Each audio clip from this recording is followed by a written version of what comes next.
30 अप्रैल 1945 को अपनी जान लेने से पहले एडोल्फ हिटलर और उनकी मिस्ट्रेस ईवा ब्राउन ने अपने तमाम डॉक्यूमेंट्स, तस्वीरें, सब कुछ जला दिया। हिटलर चाहता था कि उसके पीछे कुछ भी ना बचे। उस वक्त किसी को भी मालूम नहीं था कि हिटलर की मौत से पहले बंकर में क्या कुछ हुआ।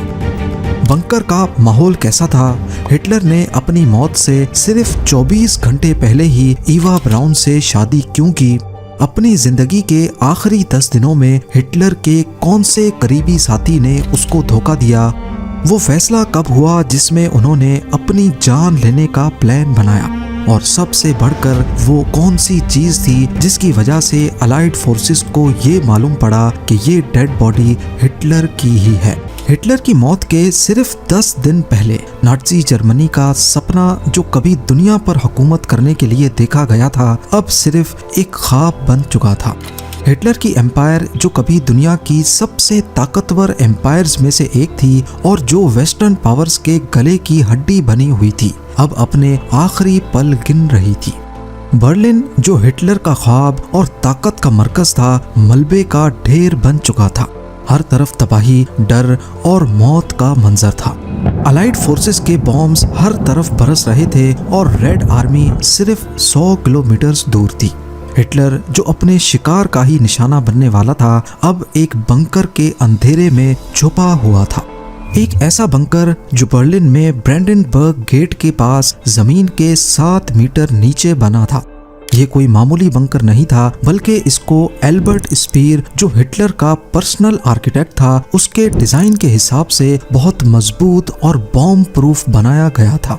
बनाया तो ये 1936 में गया था, लेकिन फिर 1943 और 1944 में अलाइड बॉम्बिंग्स के ज्यादा खतरनाक होने के बाद इसे और ज्यादा मजबूत बनाया गया।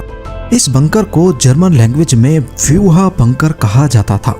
फ्यूहा मतलब लीडर, यानी लीडर का बंकर।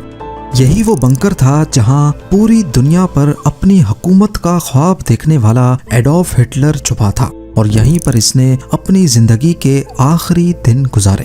आखिरी 10 दिनों में हिटलर सिर्फ फिजिकली ही नहीं बल्कि दिमागी तौर पे भी टूट चुका था। इसको पार्किंसंस डिजीज यानी हाथ कांपने वाली बीमारी लग चुकी थी। वो अपनी इस बीमारी को छुपाने के लिए अपना उल्टा हाथ अक्सर जेब में रखता या फिर उसे ऐसे पोजीशन में रखता कि सामने वाले को पता ना चल सके।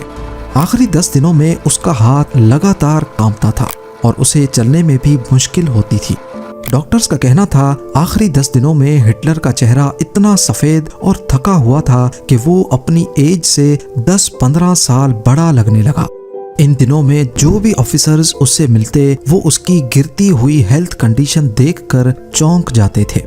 यहाँ तक कि बंकर में मौजूद हिटलर का पर्सनल डॉक्टर थियोडोर मोरेल रोजाना उसे ग्लूकोज और विटामिन्स के इंजेक्शंस लगाता, लेकिन ये सब उसकी सेहत को सुधारने के लिए काफी नहीं था।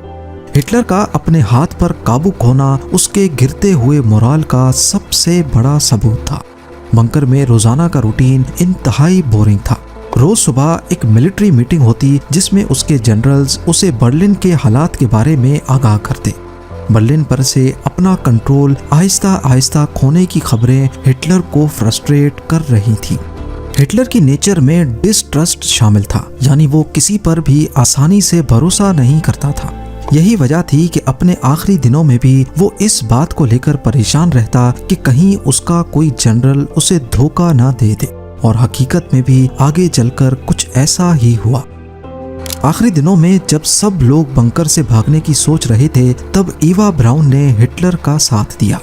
ईवा ब्राउन हिटलर की 13 साल पुरानी मिस्ट्रेस थी। उन दोनों की शादी तो नहीं हुई थी, लेकिन फिर भी वो हिटलर के साथ बंकर में ही रहती थी।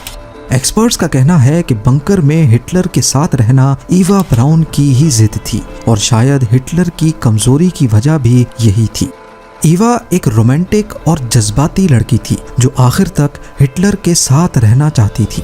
ईवा के कुछ लेटर्स मिले जो उसने अपने दोस्तों को लिखे थे। इन लेटर्स को पढ़ने के बाद ही हिटलर और ईवा की प्राइवेट लाइफ का कुछ पता लग सका।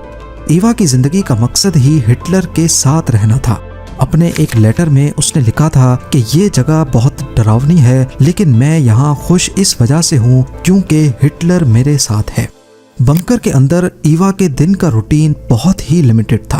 वो अक्सर अपने कमरे में वक्त गुजारती थी, अपने फोटोग्राफ्स को अरेंज करती या कभी कभी हिटलर के साथ कॉफी पीती थी। लेकिन एक चीज जो उसके खत से समझ आती है वो ये है कि ईवा ब्राउन खुद को बहुत अकेली महसूस कर रही थी।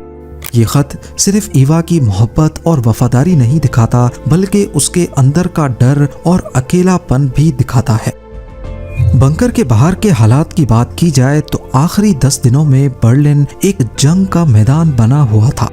अलाइड बॉम्बर्स हर दिन और हर रात बर्लिन पर बॉम्ब्स गिरा रहे थे। रेड आर्मी यानी जो सोवियत यूनियन की मिलिट्री थी, वो बंकर से चंद किलोमीटर दूर बर्लिन के बॉर्डर पर हिटलर की आर्मी से लड़ रही थी। बेशक हिटलर की आर्मी के पास उस वक्त बर्लिन को महफूज रखने के लिए 900 टैंक्स और 5 लाख के करीब जर्मन सिपाही थे, लेकिन इस सब के बावजूद भी नाज़ी जर्मनी की फोर्सेस पिघल रही थी। हिटलर, जिसका यहाँ पर 1000 साल तक हुकूमत करने का सपना था, वो अब बुरी तरह नाकाम होता दिख रहा था। बर्लिन के लोग बंकर्स और छतों के नीचे छुपकर अपनी जान बचाने की कोशिश कर रहे थे, पर दूसरी तरफ रेडियो पर सिर्फ नाज़ी प्रोपेगेंडा और म्यूजिक सुनाई दे रहा था। देखते ही देखते रेड आर्मी के सोल्जर्स ने बर्लिन के आउटस्कर्ट्स पर हर तरफ जर्मन फोर्सेस को हरा दिया। एक जर्मन सोल्जर ने बताया कि जब वो वापस बर्लिन में आया तो उसको शहर पहचानना मुश्किल हो रहा था, क्योंकि हर तरफ मलबे का ढेर ही ढेर लगा था। यही वो वक्त था जब जर्मन आर्मी को भी हिटलर की लीडरशिप का दी एंड नजर आने लगा।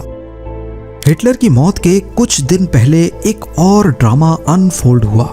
हरमैन गोरिंग, जो नाज़ी रजीम में जर्मन एयरफोर्स का चीफ था, उसने अपनी नीयत जाहिर की कि वो पावर हासिल करना चाहता है। हरमैन गोरिंग हिटलर का करीबी साथी था, जिसको हिटलर ने मुख्तलिफ पोजीशंस दे रखी थी। 1933 में हिटलर ने उसको एयर मिनिस्ट्री का इंचार्ज बनाया। 1935 में जर्मन एयरफोर्स का कमांडर इन चीफ, 1936 में 4 ईयर प्लान का इंचार्ज, जो जर्मनी की इकोनॉमी बूस्ट करने के लिए बनाया गया था, और फिर 1941 में हिटलर ने हरमैन गोरिंग को अपना जानशीं और डेप्यूटी का ओहदा दिया। यानी हिटलर के बाद गोरिंग को ही कंट्रोल संभालना था। गोरिंग का मानना था कि हिटलर बर्लिन में फंसा हुआ है और अब लीडरशिप का कंट्रोल उसके हाथ में आना चाहिए। उसने हिटलर को एक टेलीग्राम भेजा जिसमें उसने ये लिखा कि अगर हिटलर अब और डिसीजंस नहीं ले सकता तो वो ऑफिशियली लीडरशिप ट्रांसफर कर दे। ये टेलीग्राम देखकर हिटलर, जो पहले ही काफी डिप्रेस था, गुस्से से आग बगोला हो गया। उसने गोरिंग को तमाम पोजीशन से हटा दिया और उसे गद्दार डिक्लेयर करके उसको अरेस्ट करने के ऑर्डर्स निकाल दिए। बाद में हरमैन गोरिंग को अरेस्ट करके सजाए मौत सुनाई गई, लेकिन उसने अपनी मौत से सिर्फ चंद घंटे पहले जहर खाकर अपनी जान ले ली। एक तरफ रेड आर्मी बर्लिन में घुसती जा रही थी, ऊपर से हिटलर का करीबी साथी गद्दारी कर बैठा। ये सारा माहौल हिटलर को वो सब करने पर मजबूर कर रहा था जिसका उसने कभी सोचा भी नहीं था। 29 अप्रैल 1945 का दिन था। हिटलर ने अपने आसपास के लोगों को बुलाकर कहा कि वक्त आ चुका है। रात को 1 बजे उसने अपनी बरसों पुरानी मिस्ट्रेस ईवा ब्राउन से ऑफिशियली शादी कर ली। ये शादी उसी बंकर में 2-3 ऑफिसर्स के सामने हुई। शादी करने के बाद उसने अपनी सेक्रेटरी को बुलाया और उसे अपनी वसीयत लिखने को कहा, जिसमें हिटलर के अल्फाज थे कि मैं और मेरी बीवी ईवा ने मौत को चुना है। हमारे लिए सरेंडर करने की शर्मिंदगी से बेहतर मौत है। बदकिस्मती से ये शादी सिर्फ 1 दिन की थी। 30 अप्रैल 1945 दोपहर को 3 बजे हिटलर ने अपने ब्लॉन्डी नाम के कुत्ते को जहर दिया और ईवा के साथ कमरे में चला गया।